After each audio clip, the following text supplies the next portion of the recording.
Hay palabras que no se olvidan. No porque las guardes con cuidado, sino porque se clavan tan hondo que ya no puedes sacarlas sin sangrar. Y la noche que escuché lo que le dijeron a mi madre, entendí que algunas heridas no vienen de extraños.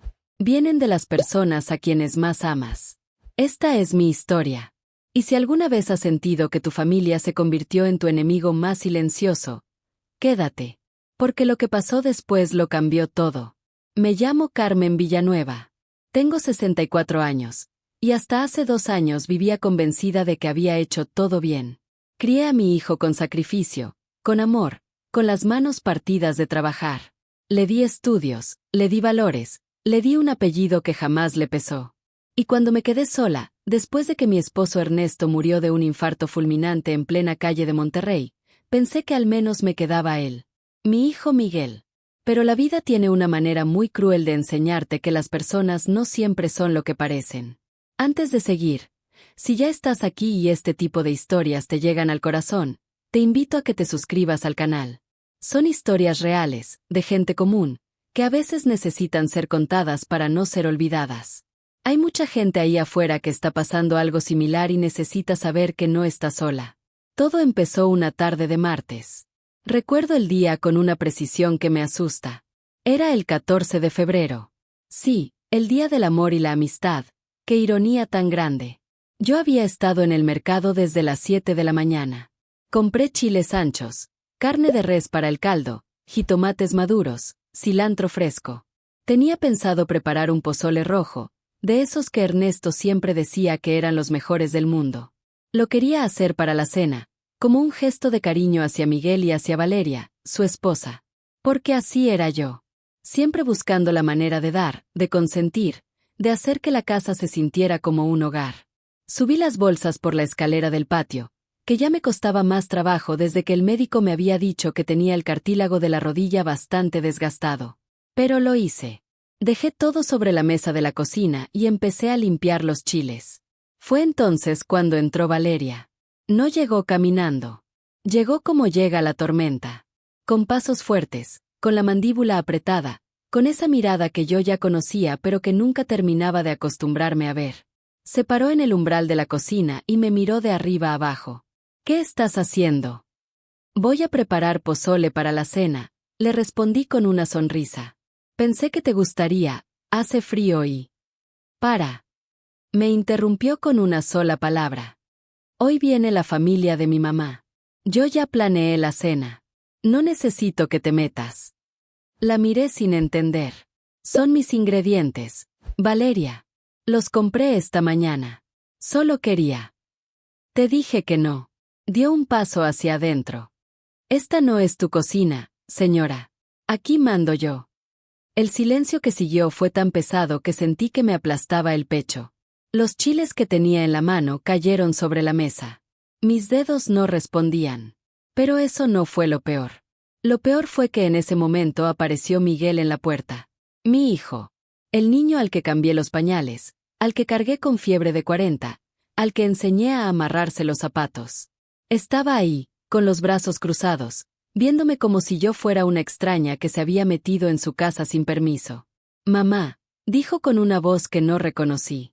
Ya escuchaste a Valeria. Por favor. Solo eso. Por favor. Como si yo fuera la que estaba haciendo algo malo. Recogí mis cosas despacio.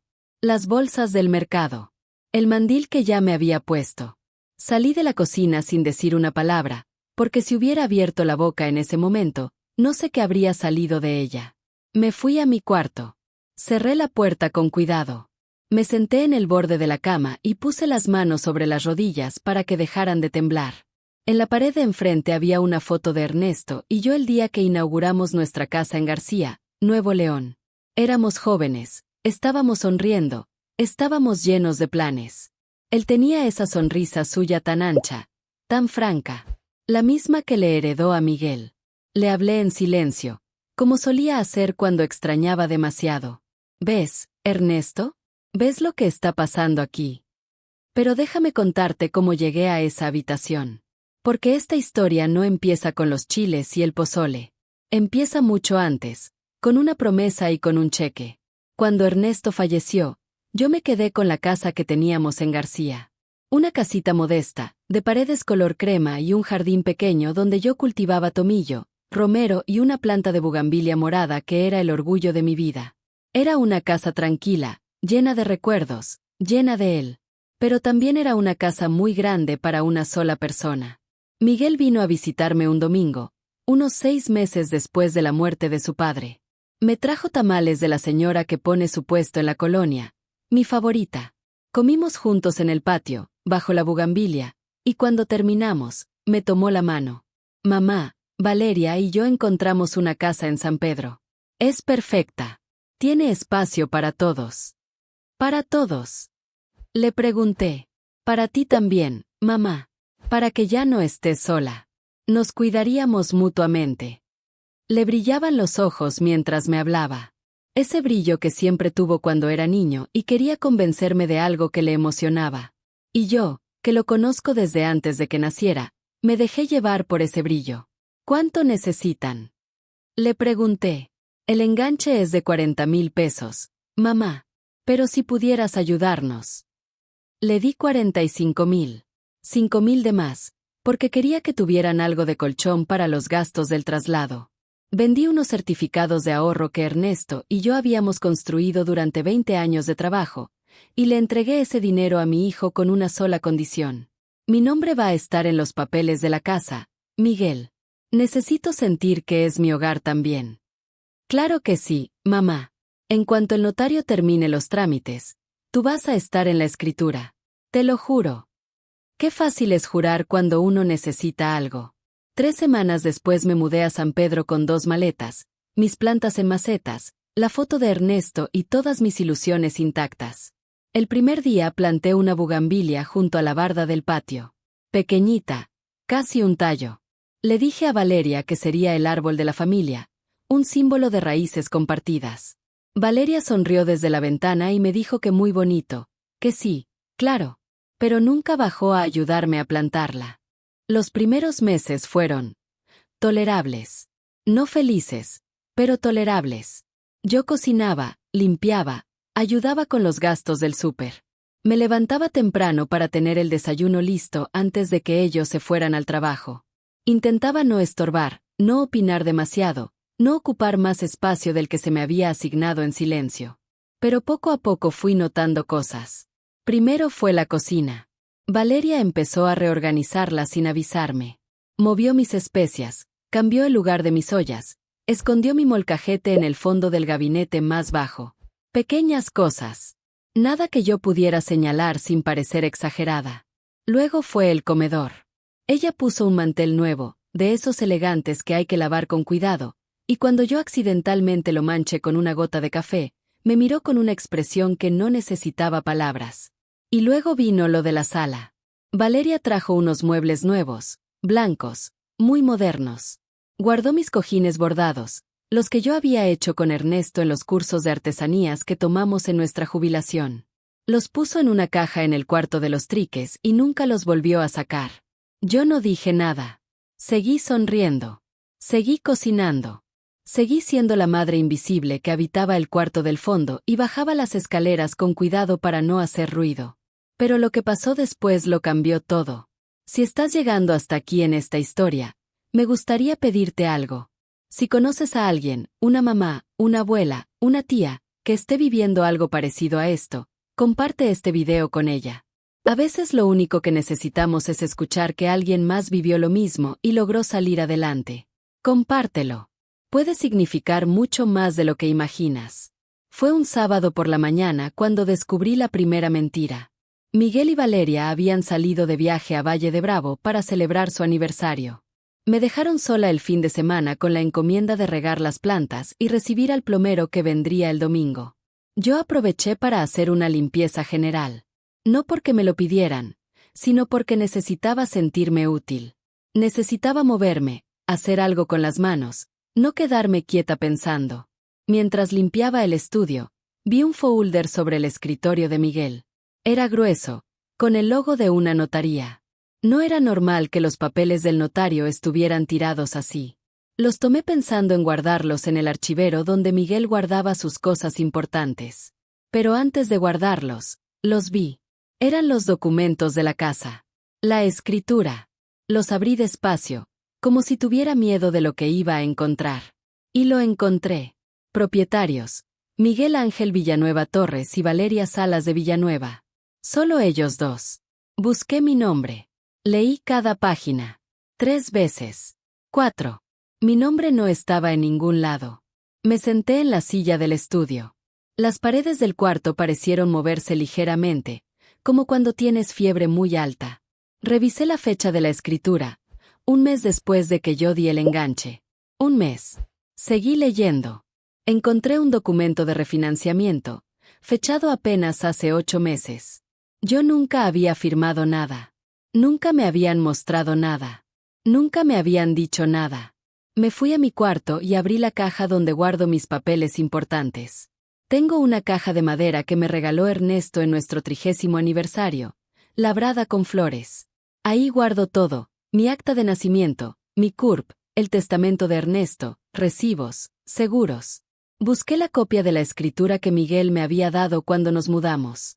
La que supuestamente tenía mi nombre. No estaba. Busqué en cada sobre, en cada carpeta, en cada rincón de esa caja. Nada. Ahí fue cuando entendí algo que nunca había querido ver, que el papel que me dieron ese día no era una escritura real. Era una copia incompleta, una página cualquiera, para que yo creyera que estaba protegida. Esa noche no dormí. Pero lo peor, lo que me partió en dos, vino 2 días después. Miguel y Valeria regresaron del viaje el lunes por la noche. Yo estaba en mi cuarto cuando escuché sus voces en la cocina. Reían, traían bolsas de artesanías, música del coche que aún se escuchaba desde la calle. Me quedé quieta. No quería bajar. No sabía cómo mirarlos a los ojos. Al día siguiente, muy temprano, Miguel salió al trabajo antes de que yo me levantara. Valeria se quedó en casa. Yo bajé a prepararme un té y la encontré sentada en la sala con su teléfono en la mano, escribiendo mensajes. Cuando me vio, guardó el teléfono rápidamente. Eso me llamó la atención. Nunca antes había hecho eso. Pasé la mañana observando. No con malas intenciones. Solo, prestando atención a algo que mi instinto me estaba diciendo.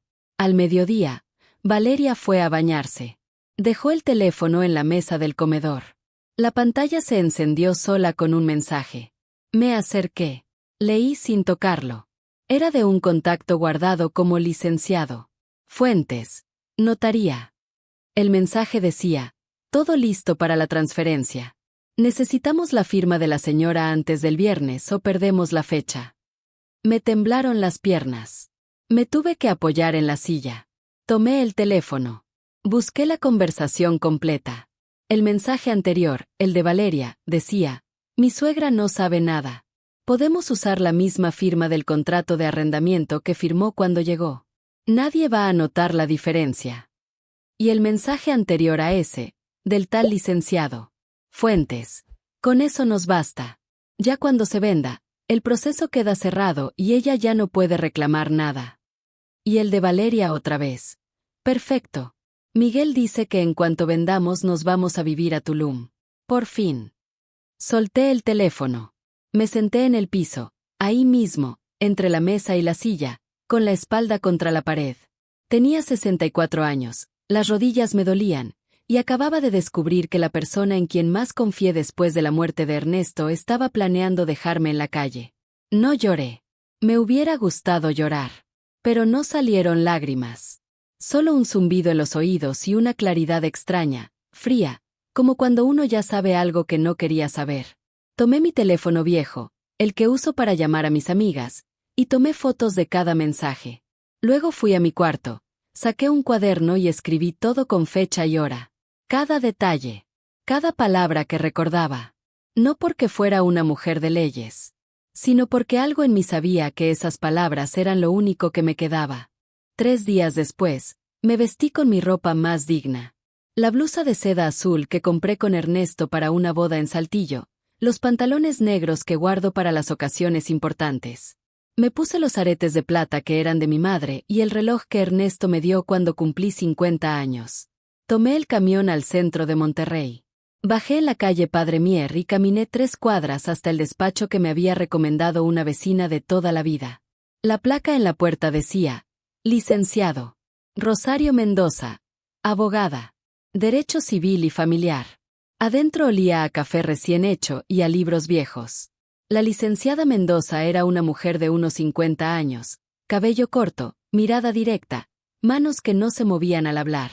Me escuchó durante 40 minutos sin interrumpirme una sola vez. Cuando terminé, puso las manos sobre el escritorio y me miró. Señora Villanueva, lo que usted me está describiendo tiene nombre: fraude inmobiliario con falsificación de firma. Tiene evidencia. Tiene fecha. Tiene contexto. Tiene un caso.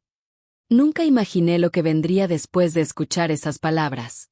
Me explicó que podíamos solicitar una medida cautelar para congelar la venta de la propiedad mientras se investigaba. Que los mensajes que yo había fotografiado eran prueba suficiente para iniciar la denuncia. Que la firma falsificada en los documentos notariales era un delito grave. ¿Está usted dispuesta a proceder?, me preguntó. La miré a los ojos. Pensé en Ernesto. Pensé en el dinero que había ahorrado con él durante décadas. Pensé en la bugambilia que yo había plantado en el patio de esa casa y que nadie me había pedido permiso para arrancar. Sí, le dije. Estoy lista. El momento en que llegó la notificación judicial a la casa fue el más tenso que he vivido en muchos años.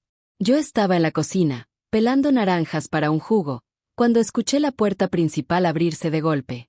Valeria entró con un sobre en la mano, el rostro encendido, los ojos fuera de lugar. ¿Qué es esto?, gritó agitando el sobre en el aire. ¿Me estás demandando? A mí. Tu propia nuera. Dejé las naranjas. Me limpié las manos con calma. No te estoy demandando a ti, dije. Estoy demandando lo que hicieron. No tienes ningún derecho. Esta es nuestra casa. Su voz se quebraba entre el enojo y el miedo. Era mi dinero el que pagó el enganche, respondí. Y tú lo sabes. Miguel apareció desde las escaleras. Estaba pálido. Me miró de una manera que hacía mucho no me miraba, con los ojos de alguien que sabe que hizo algo que no tiene defensa. Mamá, estás cometiendo un error enorme. Esto va a destruir a la familia. Lo miré durante un largo momento. A ese hombre que fue mi niño. A ese hijo al que levanté con mis propias manos de rodillas. Ustedes ya destruyeron la familia, Miguel. Yo solo estoy buscando justicia. Valeria arrojó el sobre al suelo y salió dando un portazo tan fuerte que los vidrios de la ventana de la sala temblaron. Yo recogí el sobre del piso, lo puse sobre la mesa, y volví a mis naranjas. El día del juicio amaneció nublado.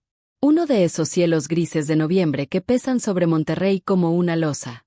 Me levanté a las 5 de la mañana, me bañé, me vestí con el mismo traje azul, me puse los mismos aretes.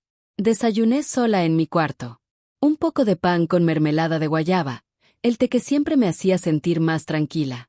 Luego tomé mi bolsa, el folder con todos los documentos, y salí. La licenciada Mendoza me esperaba afuera del juzgado con su maletín negro y esa cara serena que me daba más confianza que cualquier discurso. Adentro, el ambiente era solemne. Ese olor de los juzgados que mezcla el papel sellado con el aceite de los pisos recién lustrados. Nos sentamos en nuestra mesa. Al frente, al otro lado, estaban Miguel y Valeria con su abogado, un hombre joven, muy seguro de sí mismo, que entró hablando por teléfono y guardó el aparato apenas cuando el secretario le indicó que el juez estaba por llegar. Valeria no me miró cuando entré. Se quedó con la vista fija en la mesa, con las manos entrelazadas sobre su bolsa. Miguel sí me miró. Solo un segundo. Y en ese segundo vi algo que no esperaba: vergüenza. El abogado de ellos habló primero. Dijo que yo era una persona mayor, que había tenido confusiones frecuentes desde la muerte de mi esposo, que yo misma había insistido en dar el dinero como un regalo, sin condiciones, y que cualquier malentendido sobre la escritura era eso, un malentendido. Me llamó la señora durante todo su discurso. Como si yo no tuviera nombre. La licenciada Mendoza no se inmutó.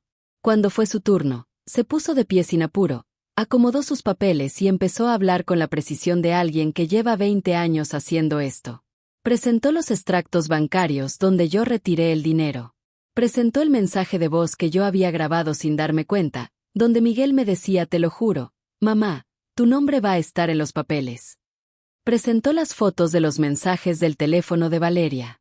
Y luego presentó el análisis grafológico de la firma que aparecía en los documentos notariales. No era mi firma.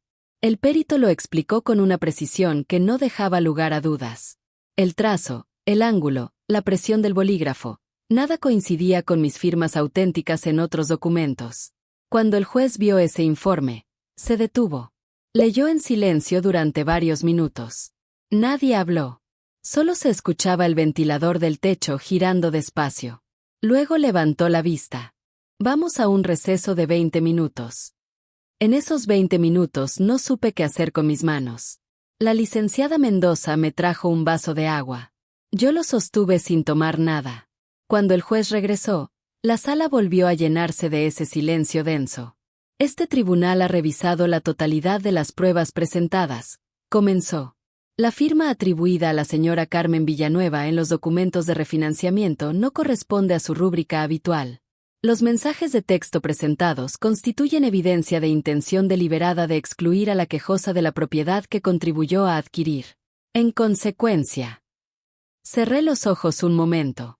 Se ordena la restitución del capital aportado más intereses, por la cantidad de 52,000 pesos, así como las costas del proceso. Asimismo, se remite la causa al Ministerio Público por la probable comisión del delito de falsificación de documento. El mazo cayó. Valeria soltó un sollozo ahogado que no sé si era de rabia o de miedo. Miguel se quedó con los codos sobre la mesa y la cabeza inclinada. No dijo nada. Yo me quedé sentada unos minutos más, mirando el techo del juzgado, mientras la gente a mi alrededor empezaba a moverse y a recoger sus cosas. No sentí euforia. No sentí alivio inmediato. Sentí algo más parecido al silencio que viene después de que deja de llover. Esa quietud rara, un poco fría, donde uno no sabe muy bien qué hacer con el paraguas que tuvo que abrirse. Afuera, la licenciada Mendoza me dio un abrazo breve y firme. Lo hizo muy bien, señora Villanueva. Usted hizo la mayor parte, le dije. Usted tuvo el valor de llegar hasta aquí. Eso no es poca cosa. Antes de contarles cómo terminó todo, necesito pausar aquí un momento. Si esta historia te está llegando al corazón, si sientes que estás viviendo algo parecido o conoces a alguien que lo está viviendo, deja tu comentario aquí abajo. No tienes que contar todos los detalles. Puedes escribir solo yo también y ya. Porque a veces lo que más necesitamos es saber que alguien más nos lee y nos entiende. Escribe tu comentario. Estamos aquí. Los cheques llegaron en 2 exhibiciones. La licenciada los gestionó con paciencia. Cada uno fue directo a la cuenta que yo había abierto sola, a mi nombre, en un banco diferente al que siempre usé. El día que cobré el último, fui a comer sola a un restaurante del centro de Monterrey. Pedí un caldo de res con todo, hueso, verduras, mucho limón. Me senté junto a la ventana y vi pasar a la gente en la calle mientras comía despacio. Pensé en Miguel. En lo que quedó entre nosotros. No hay forma de describir ese tipo de dolor con exactitud.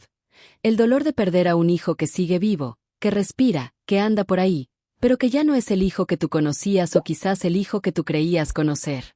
Es un duelo sin funeral. Un hueco sin forma definida. Él me escribió una vez, un mensaje corto, 2 meses después del juicio. Mamá, sé que lo que hice estuvo muy mal. No sé cómo pedirte perdón. No respondí de inmediato. Me tomó 3 semanas decidir qué decir. Al final le escribí esto: Miguel, te quiero. Eso no va a cambiar nunca. Pero el amor no se puede confundir con permiso para lastimar. Cuando estés listo para hablar de verdad, aquí voy a estar. No volvió a escribir. Al menos no todavía. Renté un departamento pequeño en la colonia Obispado, en Monterrey. Un segundo piso con una ventana grande que da hacia un jardín comunitario donde hay una jacaranda vieja y enorme. Cuando florece en febrero, el mundo entero se vuelve morado. El departamento es mío. Cada rincón es mío. Cada olor, cada silencio, cada mañana. Lo llené poco a poco. Primero la esencial, una cama, una estufa, una mesa pequeña con 2 sillas. Luego fui poniendo cosas que me hacían sentir yo misma. Un tapete que tejí durante la pandemia, las fotos de Ernesto en la repisa, el molcajete que rescaté de la casa de San Pedro el día que recogí mis cosas. Y planté una bugambilia nueva en la maceta del balcón. No me acordé de la de San Pedro. A esa la dejé ahí. Ya era parte de esa tierra, aunque fuera una tierra que alguna vez pensé que sería mía. No tiene caso arrancar lo que ya echó raíces, aunque la raíz haya sido el engaño. Esta nueva es mía. Chiquita todavía, casi un tallo con 3 hojas. Pero ya tiene su primera flor, un brote morado, pequeñísimo, que asoma entre las hojas verdes como si le estuviera diciendo hola al mundo. Hay cosas que aprendes cuando te pasan por encima. No las aprende uno en los libros ni en los sermones del domingo. Las aprende uno en los momentos donde ya no hay nada más que perder excepto la propia dignidad. Aprendí que confiar no significa rendirse. Que amar a los hijos no significa volverse invisible. Que el dinero que uno gana con toda una vida de trabajo merece ser protegido, no porque el dinero sea lo más importante, sino porque detrás de ese dinero hay años, hay sacrificios, hay manos que trabajaron y sueños que se postergaron. Aprendí que pedir ayuda no es derrota. Llegar al despacho de la licenciada Mendoza con mi folder de fotos y mi cuaderno de notas fue el acto más valiente que he hecho en mucho tiempo. Me tomó semanas decidirme. Pensé que nadie me iba a creer. Pensé que iba a parecer una vieja rencorosa peleando con su propio hijo. Pero no.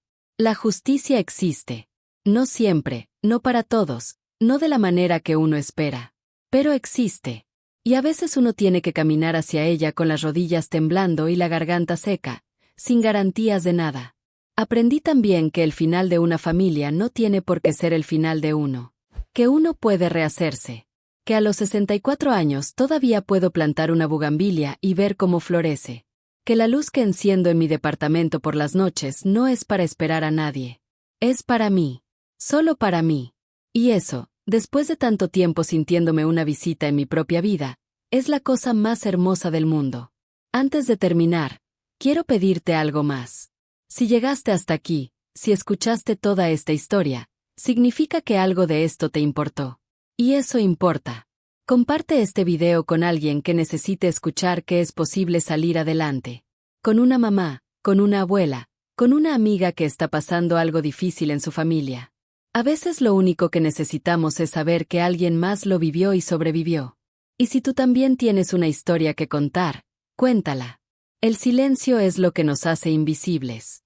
Y ya es tiempo de que dejemos de ser invisibles. Gracias por quedarte. Hasta la próxima historia. La jacaranda del jardín comunitario floreció en febrero, justo como todos los años. Me asomé por la ventana grande con mi taza de café en la mano y la vi morada, enorme, generosa con su color. Pensé en Ernesto. Pensé en todo lo que nos costó llegar hasta aquí, los dos, trabajando hombro a hombro durante 4 décadas. Y pensé que si él pudiera verme ahora, de pie en mi propio espacio, con mi propia luz, con mi bugambilia chiquita en el balcón, habría sonreído con esa sonrisa tan ancha que tenía. Ya estoy bien, Ernesto, le dije al aire de la mañana. Ya estoy en casa.